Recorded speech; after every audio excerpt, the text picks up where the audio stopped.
And we're off and running. You look great, you guys. It is always a great day on the podcast when we have this guest with us. A dear friend of mine, one of my favorite people to podcast with. Just such a hilarious comedian. And just this week, we are doing a show together. Please welcome back to the podcast my dear friend, the hilarious Bo Vee. Thank you, Rory. I love you. I'm so happy to see you. Thanks for having me on. Rory. Oh my gosh, thank you for being on. Is this your 42,000th episode? Don't lie. It is our 402nd episode. But that's still pretty good. I mean, that's tremendous. I got the 4 part right. I love that you knew exactly what episode this was. That's something else. That is something else. How you doing, friend? I am.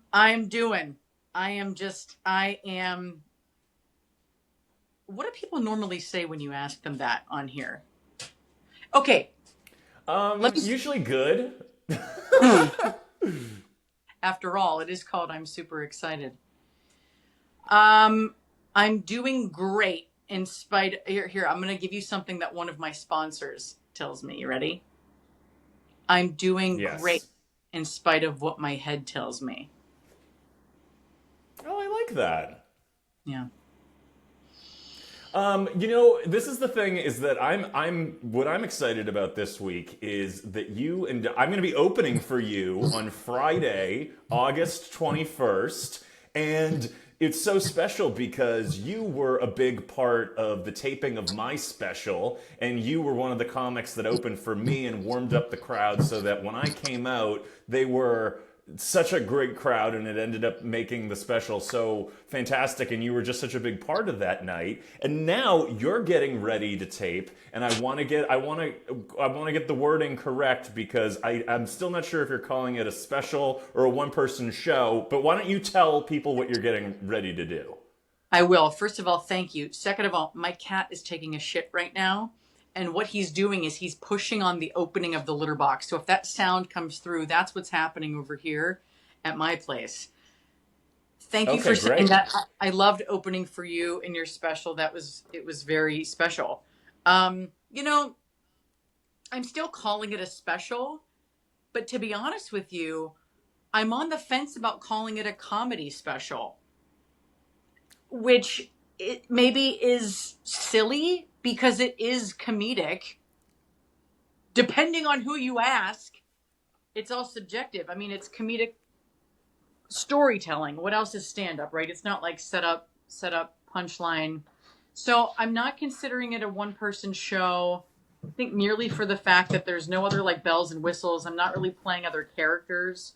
Sure, I'll deliver lines of dialogue from conversations I've had, in the stories. It's a special. It's a non-binary special. Maybe it's not necessarily funny and it's not dramatic. It's just right smack dab in the fucking middle like everything else in my life. Well, I think a non-binary special based on. Are we ready to talk about the title? I mean, you talk about it on socials, right? I do. Well, I guess I don't really talk about it. I've just been, which is I think to my detriment. I'm sharing, right? I'm sharing. You know what? That's a lie. I spoke about it. I guess I'm not really going into the details. The title is Dichotomy, right? Not DICHOTOMY, but DYKE-OTOMY. Because it had to be, right? It had to be. And in it, I had the idea for the concept a few years ago. I feel like maybe we even talked about this last time I was on the pod, but that doesn't matter. Listeners, if you've heard this before, the point is, I was obsessed with the huge differences in my, I think just like my personality in general, right? The masculine and the feminine, and the dark and the light, and the perceived good and bad, and, what all that means. And ultimately, the conclusion is simple. I'm an alien. But, I'm just like this one, I'm just a friggin' person with, who is multifaceted just like everybody else. So I guess what makes it unique is just the fact that it's me. And, these are my specific stories.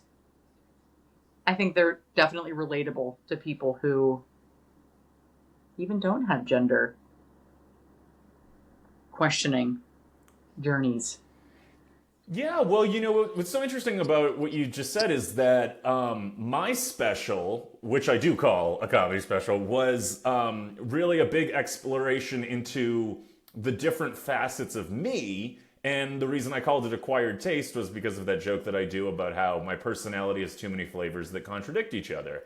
And from there, I was able to sort of build out into, how the Boston and the gay are combined in me, and that are seemingly opposing forces. And I think you do such an excellent job exploring gender and sexuality and your experience with it. And I have to say, I think, stand-up specials don't have to just be set up, punch, and one-person shows don't have to have someone crying or, like these things that we think.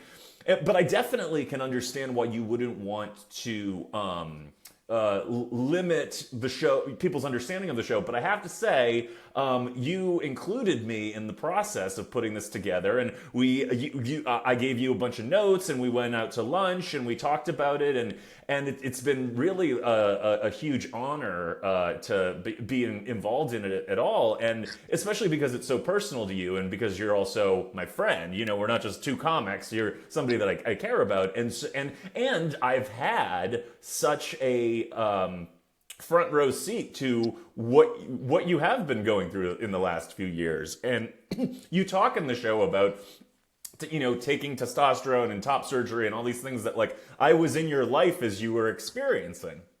And you and I have always joked that we excuse me, I have something in my throat. And it's not what you guys think it is. It's not a cough. I beg to differ. But so it's been so beautiful to watch you take your life experience and turn it into art. But I have to say, as somebody who's seen the show and read through the show, like somebody who's very familiar with the show, and I'll be seeing it again this week. It is really funny. So I feel like you're doing yourself a disservice if you're not calling it a comedy. It's not just comedy, but there's a lot of great comedy in it. I appreciate that. Thank you. Yeah, it is. So let's tell the people how they can come on if they want to come to the show on Friday. Yeah, well, if you happen to be listening to this before August 21st, it's going to be this Friday, August 21st. Doors are going to be at 8:45. Show will start at 9. Rory, you'll be opening right about 9. And it's in East Hollywood. It's right at the Stray Theater on Melrose. Not far from. Do people need to get tickets? Do people need to get tickets in advance? Yes, they can. You can get tickets in advance. There's a chance that there will still be some at the door, as well. But yes, so there is a link right in my Instagram profile that will allow you to get tickets. It's just the $10, little $10. And my Instagram is it's Bo Vee. So that was a great plug. Very well done. And, I'm always impressed by your ability to fill rooms. You have your monthly show, Corks, that you do at the clubhouse. And I'm always like, Bo knows how to fill a room. Thank you for saying that. I have a great story for you. Can I tell you real quick? Yes. Okay, so we had August Corks show just this past Monday, 2 days ago. Okay. And yes, I've been very lucky to fill, and that room is not big, okay, but I've been very lucky to be able to fill it. And I'm in a lot of 12-step programs, and I know a lot of people, and people come out and support, and it's really wonderful. Well, this past Monday, we had one person in the audience, and it was a friend of one of the comics. Okay, so my ego, of course, took a huge shit. I was really beating myself up, and I felt really embarrassed, like in front of my comic friends, right? Because a couple of these folks I don't know well, and I really admire, and I always have really fun, great shows in there. And then here we go, they show up to perform, just for five comic. Now look, this is par for the course when doing comedy. Sometimes it's just that this hasn't happened before. So I went downstairs and I opened up the front door just to see if there was any stragglers. And a few people were walking by, strangers. And I just started saying, hey, does anybody want to come to a free comedy show? Last ditch effort, just a little desperate. Well, there was this mother, not like super young, but young enough to have like an 8-year-old. Okay. It was a mother and her I would say 8-year-old son. And immediately she was like, sure, we'll come in. I was like, are you serious? She's like, yeah, let's do it. It's free. I'm like, you're damn right it is. I said, listen, there's probably going to be like profanities and inappropriate content, just so you know. And she's like, oh, he's fine. And they had like bags of, I don't think they were groceries, but they had just gone shopping somewhere. So they had like these like bags of things. And her child, his name was Valentino. And I was so tickled that this mom and her young son said that they would come into the show, that it just changed my whole mood. And then the son ended up being like the focal point for a lot of my just like crowd work, like really interacting. And it was so special and so funny. I'm convinced that we've planted the seed for this kid to be a stand-up, because he was a fucking hoot. He was commenting on things and laughing at other things. And at one point, one of the comics said, does everybody know their body count, right? Like how many people we've slept with? And he goes, I do. It was so good. Oh my God. It really lifted my spirits, because it was just one of those things where, it was just like this little glimmer of hope, just like a little miracle of a thing, to come in and just kind of and play around with that. And it would have been fine otherwise. Again, this stuff happens sometimes, but I felt like a real schmuck for not promoting this one as much, or getting the word out, I suppose. But you have the dichotomy show, and so it's hard to promote. It's hard to have multiple shows in town in a small time span. Drew actually dealt with this recently as well. And the other thing too is that if you have a show in any city, like typically comedians wouldn't come back to that city for another year because you've already done a show there. So to consistently do one the way that you do every month is really, really difficult. It's funny that you bring up the 12-step programs, because it had occurred to me on one of the corks that I was on. I was like, Bo always fills a room. And then I was like, Bo's in a lot of programs. And I was like, that's actually a great strategy. Like, I was like, oh, but for people listening who aren't comics, a lot of people get started in comedy, they have to do what's called barking, which is literally do what you were doing, which is go out onto the street and try to get people into the comedy club to fill seats. And barking is a humbling experience, but I'm not surprised that you have the perfect personality for it, because you are somebody who talks to strangers and makes friends anywhere you go. And so I love that not only were you able to get an audience, but that they were such a blast, and that it made the show special. It did, and thank you. And for all I know, the woman might have thought I was Ellen. I know I'm a different flavor of Ellen. I know I'm a different flavor of Ellen, but I get that more obviously with the blonde hair now than I ever did. So I can't put it past that may have been. Your hair looks great, dude. Thank you. Now, I wanted to mention, going back to your show Dichotomy, and what makes it so interesting is that Rosie O'Donnell has been doing a one-person show called Common Knowledge. Are you familiar with this? Okay, I'm a little bit familiar with it. I knew you were going to bring up Rosie. I don't know how. I just listened to her on Amy Poehler's podcast. Oh, so good. I just finished that episode yesterday, and I loved it. And so, yeah, I don't know a ton about. So I know a little bit. So I know basically from Rosie's standpoint about the show.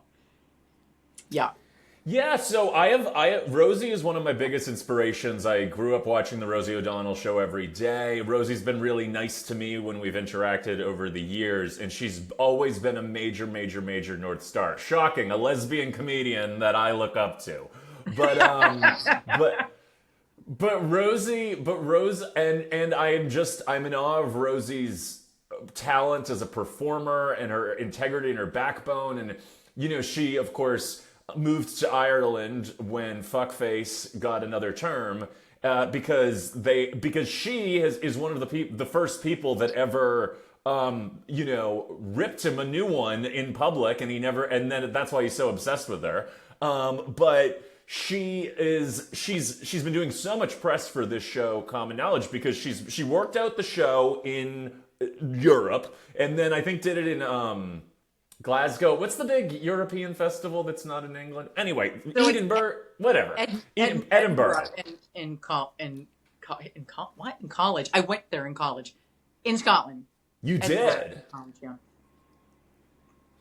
So then she brought it back to the U.S. and she's been Rosie keeps joking that she's re-famous because she's been everywhere recently. And this week she is co-hosting Jimmy Kimmel all week long, and it's been incredible. And she's just really back in the spotlight with the show. But she's somebody who, as it relates to your project, she started as a stand-up, but she's so much more than that. And Rosie is very much eager to get emotional, be heartfelt. She actually did a whole stand-up special about her heart attack that included heart attack prevention for women and what to do if you feel like you are having a heart attack. And so she is very much unafraid of including multiple genres, and that you can make people laugh and also touch their soul. And I think that you do something along those lines. Thank you, Rory. Thank you. Along those lines. Well, then my question is, how do I get this shit a little deeper? I mean, I think you cover. I mean, well, I feel like the show is almost there. I think that you've been maybe second guessing yourself on it needs to be that it's not enough as it is. Well, that you're totally right about that. I will share something with you. This is new news. I hired someone.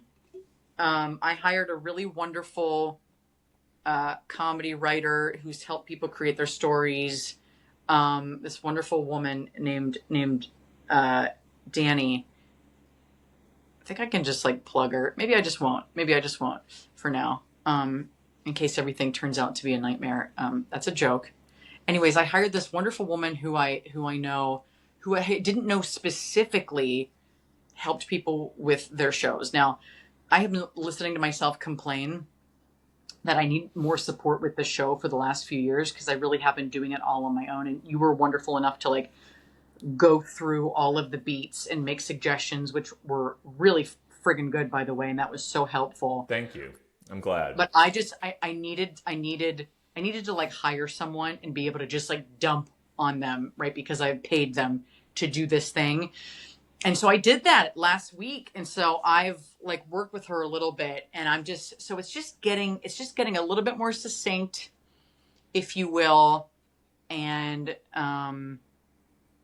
maybe more well-rounded. I agree. I would say that it's totally fine where it is, but there's a level, there was a level of, this kind of dissatisfaction. And so this has been helping me to say, okay, well, this feels most aligned. These are the facts of what happened. Here's all the silly and the me that's, injected into it. But what do I really want to say? What am I also trying to say? And who the hell am I trying Well, to say it to? I think that's really admirable of you because I think most comics I know are just looking to get laughs, and if the jokes are working, they're happy. But I think you have an intention about your art that's a little bit bigger and broader, and you want there to be meaning, and I absolutely admire that. Now, how did you find this Danny? So, funny enough, I worked for her, and she is a close friend also of one of my other sponsors. I got a few. Um, Danny is really wonderful. She started this company when her mother got Alzheimer's. She started this company because it started with she was no longer able to make her mother laugh when her mom had Alzheimer's. So she hired a Uh, comedian to come in to see if they could do it. And they did. And then she started this company where she got basically a bunch of comics together. And it went from, doing it for people, um, I think are really going through some serious stuff all the way up until like big companies, people that want to have just like a company activity over Zoom with people. And she was doing it during the pandemic and stuff. So I worked for her through that. I just didn't know the extent to which she helped people with their storytelling. I needed somebody to point out any potential blind spots, right? Because she is a bit more of an objective eye, right? I have all of these friends, for the most part, coming to see the show, and it's going to make more sense if you know me. But if there's some stuff just needs a little bit over fucking explained to sort of bridge the gap between I'm talking about this gender stuff. Really, it's for anybody, not just the trans community or the queer community, which is always interesting, right? You got to spell shit out for people sometimes, just a little. Well, the example I always use is that when I was starting out in comedy and talking about a lot of explicit gay sex, I was worried that I was going to alienate the straight guys in the room. And then I was so pleasantly surprised when they're the first ones that I get laughing because they realize they have more in common with me than they thought. And that they're just as dumb and horny or whatever it is. And like, I think it has a lot to do with, too, the fact that I was raised around making my super hyper straight dad and brother laugh. So of course I know how to get to those guys. And so I think what's beautiful about your story too is that it's not about you're not speaking to people who have had this exact experience. You're illustrating to many people who haven't what it was like and what's funny about it and what's heartfelt about it. That's part of the power of the show. Thank you. Yeah, and it's easy. Well, it's easy for me to forget that because I just kind of lived through it. It's like, oh yeah, this is what happened. Right. But yeah, it's not that. Yeah, it's not the most common thing. It is becoming more common, which is good. There's so many different experiences, to being trans, non-binary, and and you sharing that story makes it continues to normalize it and then suddenly people know more about it than they did. Now, in the show, you tell a story about a praying mantis named Manny. And I love and I actually met Manny. I remember Manny well. I remember him well, like we vacationed together. But but but what was interesting is that one of my favorite movie franchises in recent years is Zootopia. Have you seen either of the Zootopias? no, You're gonna no. love them. Oh, I'm sold. So Zootopia, the magic of Zootopia is it's not just a really okay. So there's Zootopia 1 and then Zootopia 2 came out last year. They're not just really smart and cleverly animated, and famous people do the voices, but they're really beautiful societal commentaries. As told, it's essentially about a city where the animals all live together. And so it's like the animals, like the different species of animals figure out how to coexist. But much like our own society, there's prejudices and stereotypes and a lot of assumptions that have to be broken through. And then you have unlikely friendships, and then in the second one, I don't want to give anything away, but it's all about how the snakes are vilified and the snakes are treated like second-class citizens. And we learn that the snakes got screwed. And I am somebody who always has had a huge phobia of snakes. That's like the one thing like I can't fucking deal with, like animal-wise. And so I'm watching the movie and I'm like, whoa, I'm part of the problem. I've been vilifying the snakes too. And so it's like it's a joy to watch. It's like one of those movies that like the writers are like include so many clever little inside jokes and smart things, but you walk away from them thinking like, oh my God, what a beautiful commentary on our world and what's wrong with our society. And I feel like the Zootopias are so right up your alley. It sounds like they are too. I really have to sit down and actually, watch the first one. It's funny you bring up snakes. I would love to. There were snakes in my dream last night. I don't know what it means. There were a lot of. I had some crazy dreams last night, but like in one of them, there were some snakes, and then at one point it just like, not to me, but like to somebody's arm. I don't know. My dream's very abstract, but I had snakes in my dream. Are you afraid of snakes, or are you okay with them? I'm afraid of snakes, but it's also one of those things where if I were to see one in the distance on a hike, because this happened actually not that long ago. I was hiking with a couple of friends and we see a snake maybe about 15 feet ahead.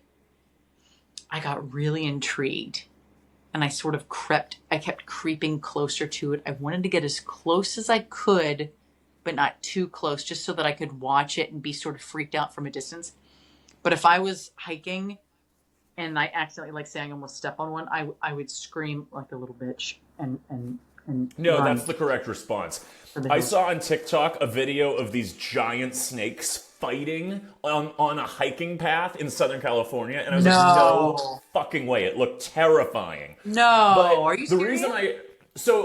Yes, I gotta send it to you. It's disgusting. But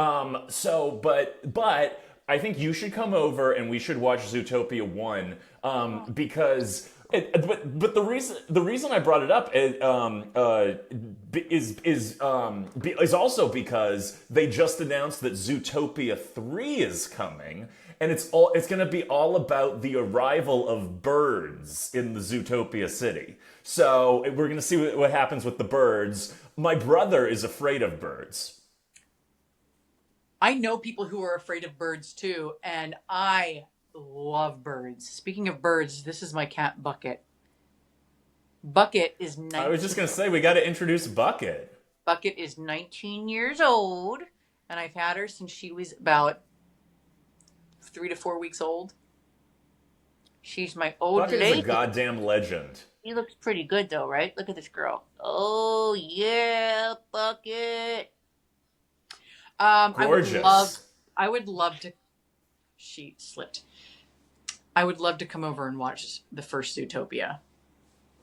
That sounds so nice. I don't think you've been over to this. I don't think. Yeah. Wait. Do I like popcorn?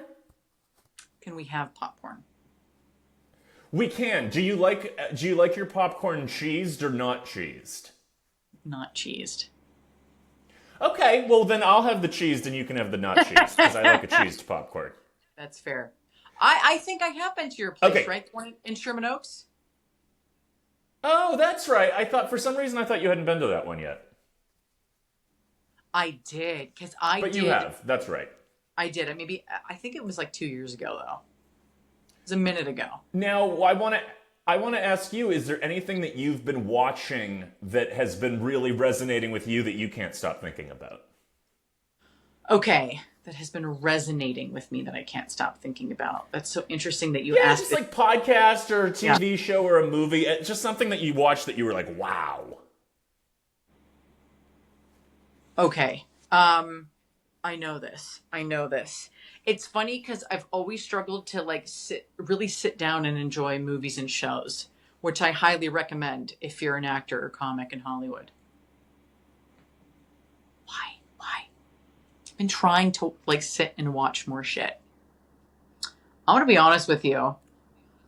When we were young, Seinfeld was out, but we were young. 8, 9, 10, 11, 12. I didn't have an appreciation for it. Not really. I started rewatching Seinfeld. I'm going to say like at the beginning of the year. And I've been like chipping away, but I've been enjoying the shit out of Seinfeld and recognizing how absolutely redonkulous and genius that show is. Oh, it totally holds up. It totally holds up. I've seen every episode, and I worship the ground that Julia Louis-Dreyfus walks on. She is so fucking brilliant. She is. The way she holds her own with the boys. So good. So good. And I would say that I am a love child between George Costanza and Kramer. Oh, that's so funny. It's so true. It's so true. George is such a whiny little like tight ass, and I don't think maybe I come off that way, but I have that in me big time. Whenever our friend Drew Landry and I go to Coral Cafe, I one time I remarked, I was like, why does this look like we're Jerry and George right now? It feels like we're Jerry and George at the diner. And then I said, I think I'm the George, and he laughed. Now listen, I wanted to ask you, have you seen the television series Baby Reindeer? That's so crazy that you just say that. No, I haven't. I think it's because Rosie was briefly mentioned it on Amy's pod. The reason she mentioned it was because the man who created Baby Reindeer, I was just going to tell you, his new show, Half Man, came out, and Rosie was talking about that to Amy Poehler, and that's what made me start watching it, and it's incredible. Half Man, okay. Okay, Half Man. This episode is just turning into all of the things I'm going to make you watch. That sounds good to me. Now, how will you be preparing for the show on Friday? Putting on the wig. Yeah, this is like my thinking cap sometimes. If it just like gets me just enough out of myself so that I love it. Think a little more objectively. How will I be preparing for the show on Friday? I'm basically going over it over the next couple of days, making little tweaks. I'm going to the dermatologist Friday afternoon. Get some little stuff looked at. I don't know. That's kind of exciting. That's going to help me for the show, most definitely. There's a wart on my toe that I've had for about 30 years that I just can't seem to get rid of. I'm going to bring that to the dermatologist. I'm going to say, you need to do something about this wart. Because Daddy's finished with it. I'm sick. I'm sick of it. I don't want it there. Let's make some changes. So maybe what's going to happen is they will do some sort of procedure or give me some sort of medication, and my toe will be hurting so much it'll just like take the obsession of what I think the show needs to look like out of the frontal lobe and onto the toe. I like that. I like that a lot. Now, you're one of my favorite comics to hang out with at shows because, especially at the ones where I'm performing on, because With you, you're not, well, you don't seem like, maybe you do get nervous, but you're always so relaxed, and you always make, this is why I always say you're a good host, is that you always make it feel like everyone in the audience is friends with each other. And so I never have time to like get in my head or be like frazzled or nervous or whatever, because I'm like, oh, we're just hanging out and having a nice time. And so like, so I'm looking forward to the hang on Friday, to be honest. Uh, uh, me too. Me too. Oh, Finn. Hey now. Cats attacking one another. There's a cute little green room in the theater, which I'm excited to hang out with you in and fuck around before the show. And then I'm going to watch you from behind the curtain and laugh loud enough so that people will hear. I know I'm so looking forward to having you there, let alone perform. So I'm so grateful for that. And thanks for saying Well, that. I don't think I ever quite realized that, because I definitely get nervous as well. But if I'm around people who are my friends, who I'm excited to be around, that really relaxes me too. It does. It does feel more like totally. rather than a higher stakes situation, which Totally. is made up anyway. Well, you guys, if you don't have tickets yet and you're in the Los Angeles area and you're available to come to the show Friday the 21st, I think you should, because we are a dynamic duo and we're going to bring the LOLs. So dynamic. And as soon as you said that, my cat tried to jump up on the TV stand and she missed. Bucket, who you met earlier. She's an old lady. So that timing was just supreme. I love you. Yes, if you're listener, and you're in the LA area, come see Dichotomy, and also follow me on Instagram. It's Bo Vee. It's Bo Vee. Every time you come on the podcast, it's a goddamn delight. We love having you. Follow Bo. Come see us live. You can also get all the information on my Instagram. And until next week, you guys, stay super excited. Yes, I am.